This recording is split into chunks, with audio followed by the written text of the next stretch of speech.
It was definitely not the absence of love, about which I used to believe that was all it took, that if you gave someone your whole heart, all your time, and your loyalty, they'd always stay. I was wrong.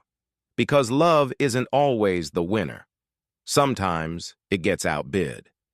Madeline Clark was everything I could have ever wanted, and positively never thought I would have.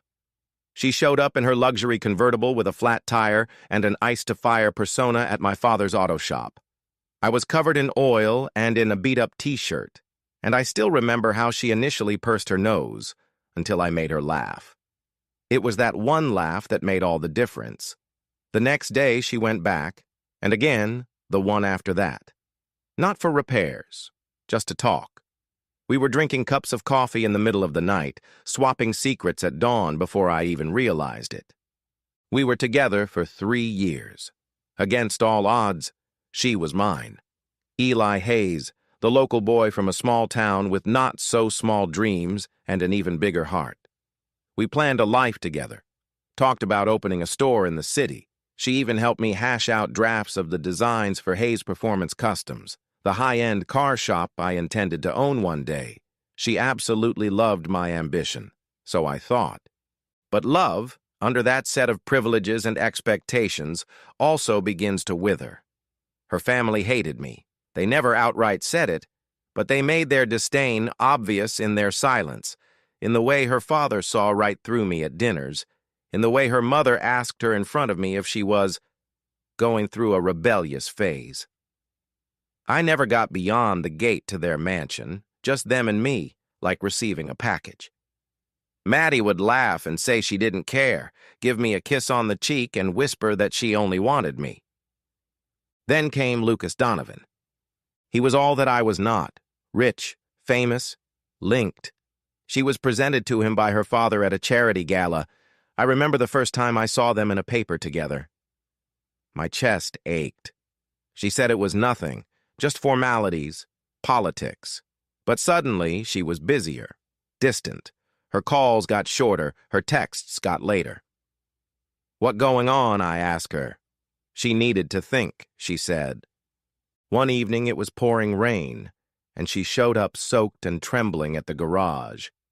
I thought she was coming back to me, but she came to say goodbye. "My family is right, Eli," she murmured between sobs. "You're sweet, but not what they want me to do. I want to have faith that everything will be all right if I only follow my heart, but I'm scared. I'm sorry." That was it. No fight. No begging. Nothing but the falling rain and my hair shattering. 2 weeks later, I was staring at photos of her and Lucas on a yacht in Monaco. That's when the pain turned to rage. She didn't just leave me. She replaced me for some newer, shinier model, something her family could support. I never read the tabloids after that. Every picture of her smiling next to him was a knife. I buried myself in work. I quit sleeping. I asked to have sex. In my skin, I became a ghost. But pain, terrible as it was my fuel.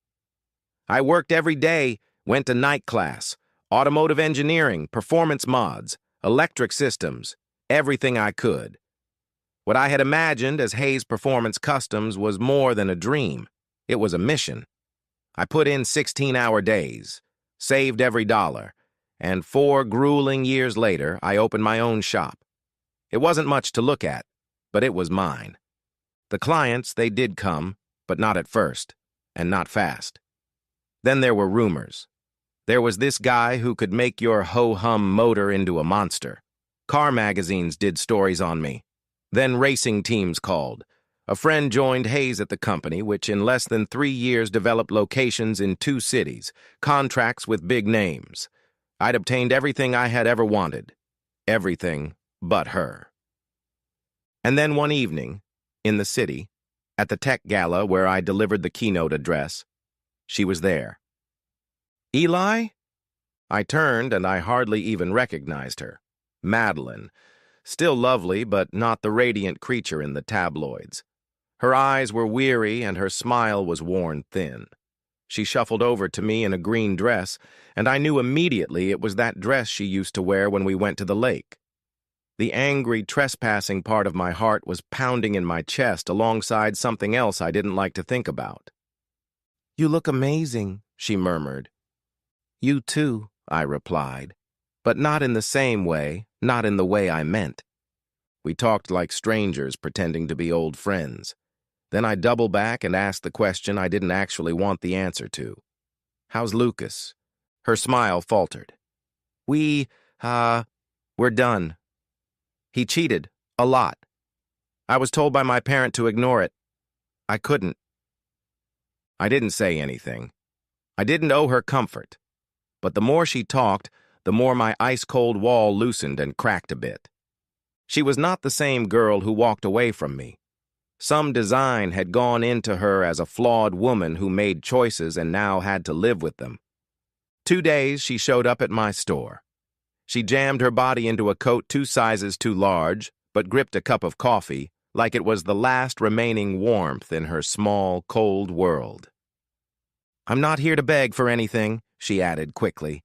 I just wanted to say, I'm sorry. Really sorry." "You just told me that," I muttered. "I know. But I didn't know what I was giving up at the time. I thought that love was tender, sweet. I think security is money, reputation. But it only put me in a golden cage.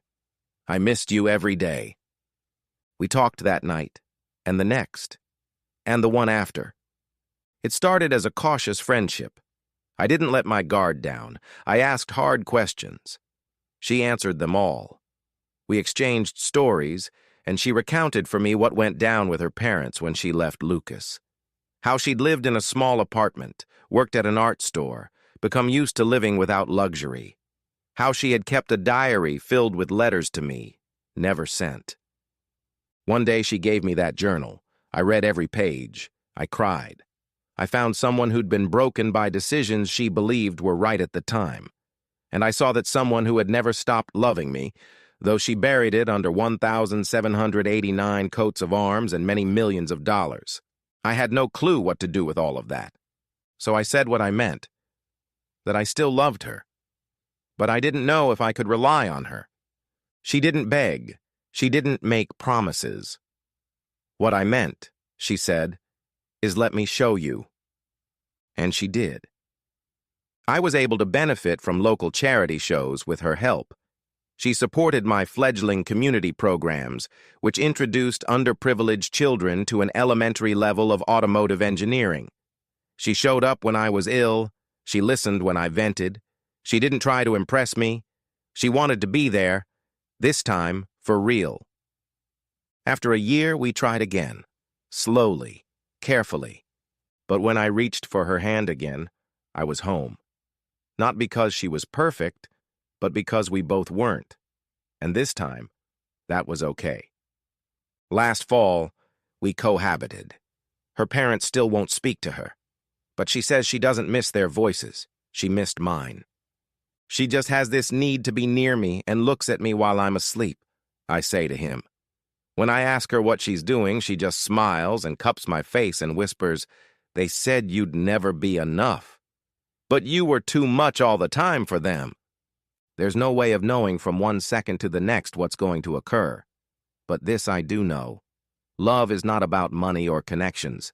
It's a matter of choosing each other, over and over, again and again when everything is unraveled. And this time, she chose me. And this time, I decided to let her.